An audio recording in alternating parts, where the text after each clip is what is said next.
Glycerine का प्रयोग में सबसे सावधानी रखने का एक बात है कि पोटासियम परमैंगनेट के साथ ग्लिसरीन का प्रयोग कभी नहीं करना चाहिए। मैंने पिछले वीडियो में बताया आप लोग को लाल पोटास के बारे में। ये लाल पोटास को मैंने थोड़ा सा पाउडर को एक प्लेट में रखा और किसान बंधु ध्यान दें कि भूल से भी लाल दवा को ग्लिसरीन के साथ न मिलाएं, क्योंकि यह ज्वलनशील हो जाती है, आग लगने का खतरा बना रहता है और आग लग जाती है। इसे आप इस प्रकार से समझ सकते हैं।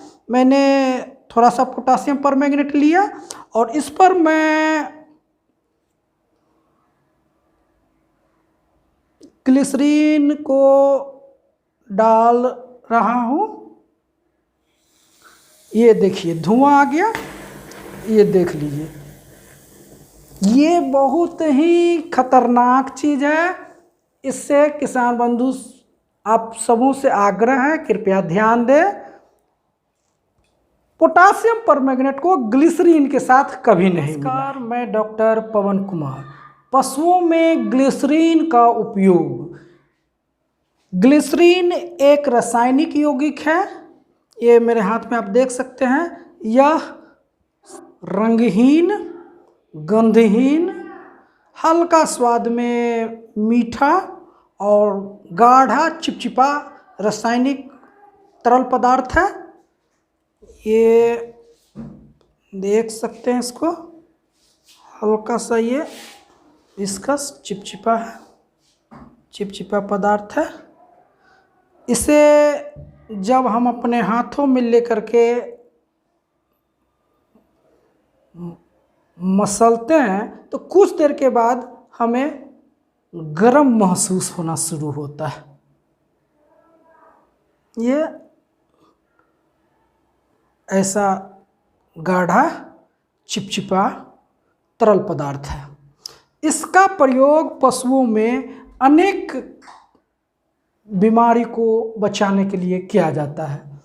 यदि पशुओं को मुंह में छाला फफोला पड़ जाए, फोड़ा फुंसी हो जाए, तो हमें बोरिक एसिड का पाउडर और ग्लिसरीन को मिला करके इसका लेप लगाना चाहिए, ताकि पशु का मुंह का छाला और मुंह में फोड़ा फुंसी हो वह जल्द ठीक हो जाए।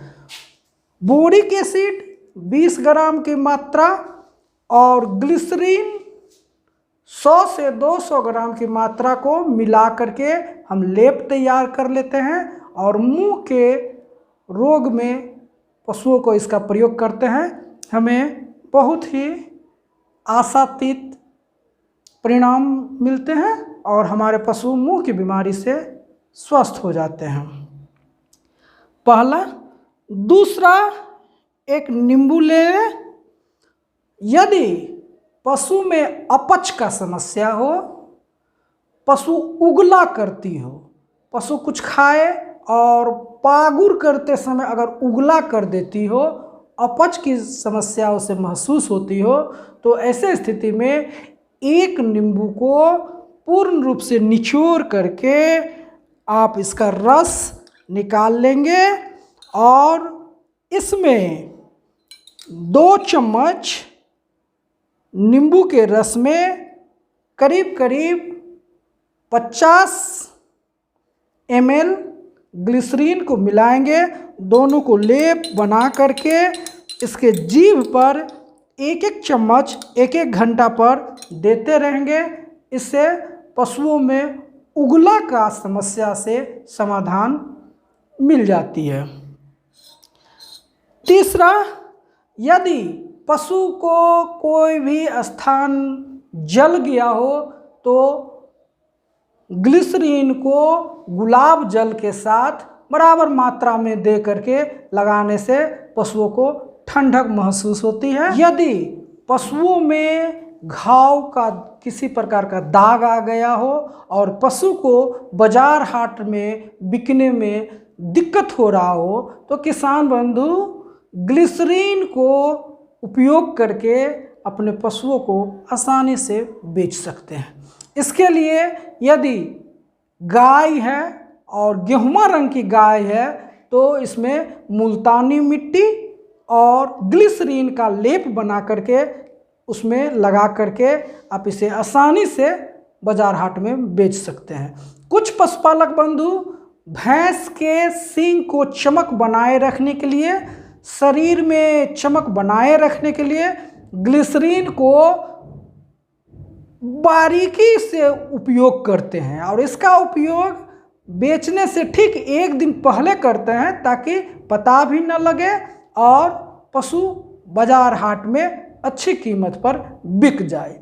यदि कोई भुल्ली भैंस है और उसके शरीर में कोई दाग आ गया हो तो मुल्तानी मिट्टी और ग्लिसरीन का बराबर मात्रा का लेप लगा करके आप उसे आसानी से बाजार हाट में बेच सकते हैं। यदि काली भैंस है और उसमें किसी प्रकार का दाग धब्बा आ गया हो तो इसके लिए काली मिट्टी और ग्लिसरीन का प्रयोग कर करके पशुओं को बाजार हाट में अच्छी कीमत पर बेचा जा सकता है। इस प्रकार से ग्लिसरीन का उपयोग बोरिक एसिड, नींबू या कोई भी खट्टा पदार्थ दे करके, साइट्रिक एसिड दे करके अपच की समस्या या उगला की समस्या तथा दाग एवं जले हुए धब्बों को आसानी से मिटा सकते हैं। कोई घाव जिसमें कि ज़्यादा जलन हो उसमें भी आप ग्लिसरीन का उपयोग ठंडे पानी के साथ कर करके उसको आराम से साफ सुथरा कर करके का सॉल्यूशन लगा करके उसे बचा सकते हैं।